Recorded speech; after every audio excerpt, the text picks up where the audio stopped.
كان عندي الازازتين دول فاضيين، قلت استغلهم في حاجة تفيدني وتكون شكلها كمان جميل وشيك.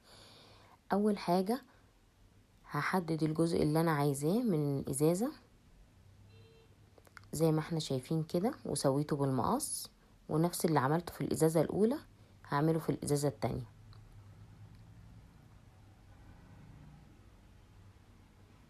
هساوي لحد ما الاطراف كلها تبقى في سوا واحد وشكلها يبقى تمام. وبعد كده بورق فوم هبدأ اخد المقاس اللي انا محتاجاه عشان اغلف بيه الجزء اللي انا محتاجاه من الازازة. الجزء اللي انا قصيته ده هبدأ اغلفه بورق الفوم زي ما احنا شايفين كده. باخد بس المقاس وبعد كده هقصه. طبعا انا عملته مرتين لان انا هغلف نفس اللي هعمله في الازازة الاولى هعمله في الازازة التانية، فهحتاج نفس الكمية من ورق الفوم. عشان كده خدت المقاس مرتين وقصيت مرة واحدة. وبعد كده هحتاج جزء من كرتونة عشان دي هتبقى القاعدة بتاعت المنظم اللي انا هعمله.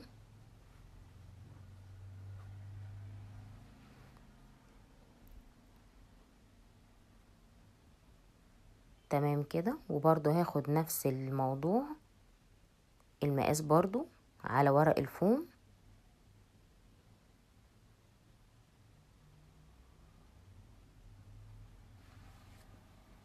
وهبدأ اثبت بقى الكرتونة اللي انا قصيتها دي على ورق الفوم بالشكل ده. وهقص الزيادات وهسيب من كل الاطراف حوالي 2 سنتي عشان ابدأ اثبتها على الكرتونة واتنيها زي ما احنا شايفين كده. هبدأ اقصقص كده الزيادة اللي انا سبتها عشان اتنيها واثبتها لجوه بحيث ان هو يبقى الشكل النهائي تمام يعني، ويكون ثابت برضو معايا ويكون الفينش تمام. هكمل الباقي بنفس الطريقة.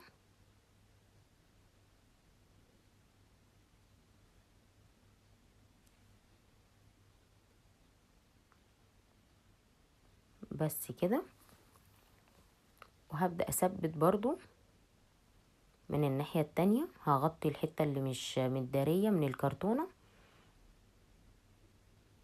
وابدأ اقص الزيادة.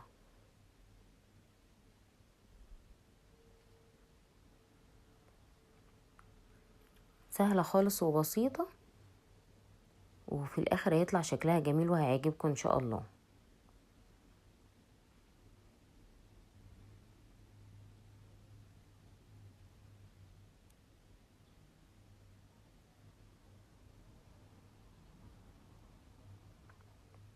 هبدأ اشيل اي زيادات عشان يبقى شكلها في الاخر كويس. وبعد كده طبعا انا خلاص كنت قصيت الفوم اللي انا محتاجاه اغلف بيه الازايز. هبدأ اثبته على الازازة بقى بمسدس الشمع،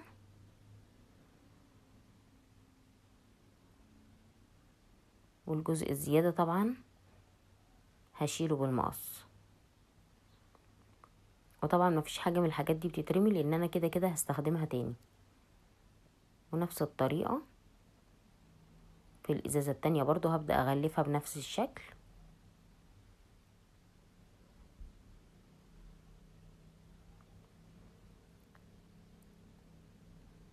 تمام كده.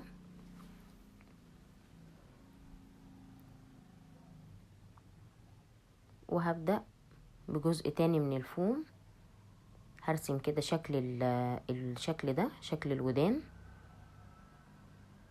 وهسويه من الاطراف. اللي بعمله على الجزء بعمله على الجزء التاني برضو، وبأي فوم لون تاني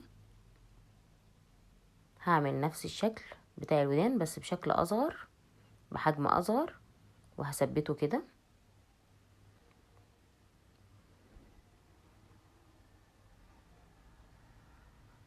كده تمام. هبدأ بقى اثبت كل الاجزاء اللي انا عملتها دي. الجزء اللي فيه اللزق بخليه طبعا لجوه بحيث ان هو ما يبقاش باين.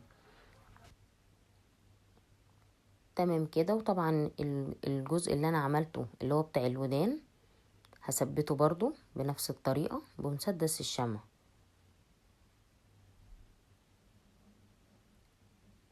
وهبدأ اعمل شرايط باللون الاسود،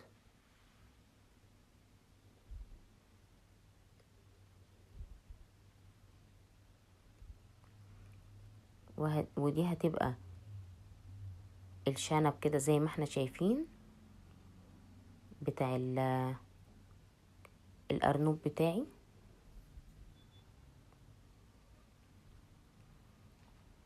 ودي المناخير بتاعته. طبعا احنا ممكن نعمل اي الوان تانية، بس ده الالوان اللي كانت متاحة عندي. زي ما احنا شايفين كده هبدأ بقى ارسم. هاخد حجم الدايرة بتاعة العين وهقص منها برضو 2 عشان اقص مرة واحدة بدل ما اخد كل حاجة على مرتين، وهثبتها.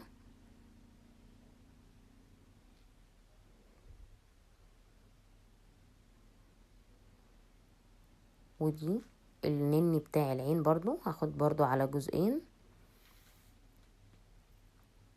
بالشكل ده. هو طلع شبه الفار شوية يعني، بس شكله ظريف وعملي جدا. ممكن نستخدمه بقى في اي حاجة احنا محتاجين ننظمها زي الادوات كده. وبصراحة خد كمية ادوات كبيرة جدا زي ما احنا شايفين.